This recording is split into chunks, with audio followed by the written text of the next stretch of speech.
আজকে আপনাদেরকে একদম জিরো বাজেটে ঘর সাজানোর একটা সুন্দর প্ল্যান দিব, যেটা আমি তৈরি করেছি সম্পূর্ণ ফেলে দেওয়া নিউজ পেপার দিয়ে আর হচ্ছে কার্ডবোর্ড দিয়ে।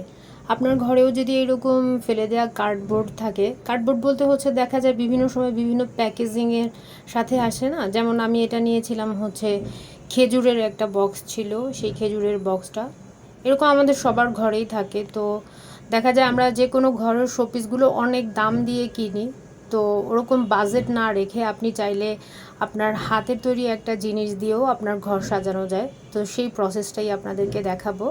তো আমি এখানে নিয়েছি হচ্ছে সেই খেজুরের বক্সটা ছিল, এটা কার্ডবোর্ড ছিল, কাগজটা অনেক শক্ত ছিল, দ্যাটস ওয়াই এটা ইউজ করেছি আমি এখানে। আর হচ্ছে একটা ক্যাপ ইউজ করেছি, 7 আপের যে ক্যাপগুলো থাকে না, ওই ক্যাপগুলো ইউজ করেছি, ওটা দিয়ে একটা ফুলের শেপ দেওয়ার চেষ্টা করেছি। আর এগুলোকে একটু চিকন ম্যাক্রেম দিয়ে একটু হাইলাইট করেছি। এরপরে আমি হচ্ছে এরকম করে 3টা কাটিং করে নিয়েছিলাম। আর হচ্ছে পুরনো পেপার ঘরে ছিল, সেই পেপারগুলো দিয়ে হচ্ছে আমি কিছু পেপার স্টিক বানিয়ে নিয়েছি, কারণ হচ্ছে এটা আমি দুই পাশে ইউজ করব। এই যে এরকম করে আমি বেশ কিছু পেপারের স্টিক করে নিয়েছি, আর এগুলোকেই হচ্ছে লম্বা করে 4টা রেখেছি আর বাকিগুলো ছোট করে কেটেছি। তো এখানে হচ্ছে আমি ইউজ করেছি খয়েরি কালার, আর হচ্ছে এই যে বার্নিশের এই কালারটা আছে না, এই কালারটা ইউজ করেছি। এটা আসলে কি কালার আমি নামটা ঠিক ভালোভাবে জানি না, মানে সঠিক নামটা জানি না। তো এটাকে হচ্ছে আমি প্রথমে 2টা করে অ্যাটাচ করেছি, 2টা স্টিক করে অ্যাটাচ করেছি, কারণ এটাই আমি বেজ হিসেবে রাখবো। এটার মধ্যেই হচ্ছে আমি মূলত আমার হ্যাঙ্গারটা সাজাবো আর কি। এইরকম করে স্টেপ বাই স্টেপ আমি 3টা করে নিয়েছি।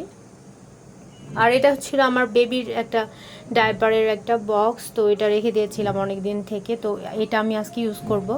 এখানে হচ্ছে এটারে আমি কাট করে 3টা অংশ করেছি আর কি, ছোট ছোট করে 3টা অংশ করেছি। আর করার পরে যেই ফুলগুলো একটু আগে দেখলেন আমি তৈরি করেছিলাম কার্ডবোর্ড দিয়ে, সেই ফুলগুলো এখানে লাগিয়ে নিয়েছিলাম পরপর করে।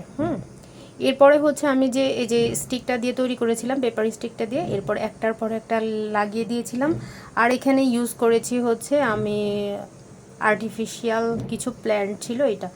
এইটা করার পরে আমি জানি না ভিডিওতে এটা কেমন লাগছে, বাট বিশ্বাস করেন এটা বাস্তবে অনেক বেশি সুন্দর লাগছে। আপনার যদি এইরকম করে এটা আপনার ঘরের ঢুকতেই ডোরে, অথবা হচ্ছে আপনার ব্যালকনিতে, অথবা আপনার ঘরের কর্নারের যে কোনো একটা জায়গায় রাখেন, আই থিঙ্ক আপনার ঘরের সৌন্দর্যটা অনেকাংশেই বৃদ্ধি পাবে। সো এমন ভিডিওগুলো পেতে হলে আমার প্রতিদিনের পেজটা হচ্ছে একটু ফলো অথবা লাইক করে দিবেন, আর আমার পেজের সাথেই থাকবেন। আমি প্রতিদিন এরকম ঘর সাজানোর জন্য ফেলে দেওয়া জিনিস দিয়ে কীভাবে নতুন করে ঘর সাজানো যায় এই ভিডিওগুলো দিয়ে থাকি। সবাইকে অসংখ্য ধন্যবাদ, ভালো থাকবেন, থ্যাংক ইউ।